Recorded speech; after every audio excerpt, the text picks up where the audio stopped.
PNPच्या काव्यप्रभामध्ये कवितांची बहार।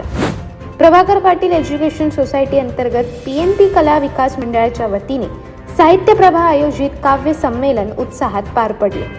रविवारी आयोजित करण्यात आलेल्या या काव्यप्रभा साहित्य मैफिलीत राज्यभरातील कवी, साहित्यिक आणि रसिकांनी मोठ्या संख्येने सहभाग घेत शब्दांची अनोखी बरसात अनुभवली।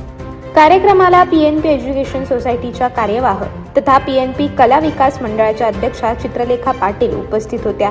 तसेच मराठी चित्रपटसृष्टीतील ज्येष्ठ गीतकार जगदीश खेबुडकर यांचे चिरंजीव मुकुल खेबुडकर प्रमुख पाहुणे म्हणून उपस्थित होते।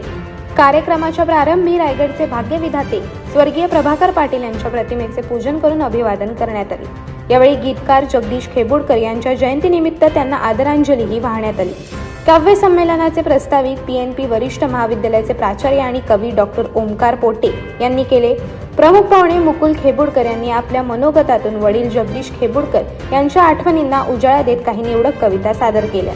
माझी आठवणीतील शाळा, हरवलेले बालपण आणि माती हे विषय यंदाच्या काव्य संमेलनाचे विशेष आकर्षण ठरले।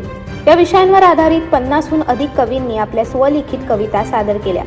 महाराष्ट्रातील विविध भागांतून आलेल्या कवींच्या सहभागामुळे संमेलनाची रंगत अधिक वाढली।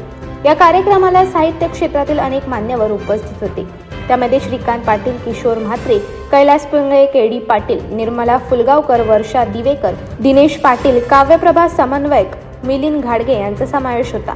कार्यक्रमाचे सूत्रसंचालन संपदा शिंदे यांनी केले तर उपस्थित साहित्यिक व कवींचे आभार PNP कला विकास मंडळाचे उपाध्यक्ष विक्रांत वारडे यांनी केले।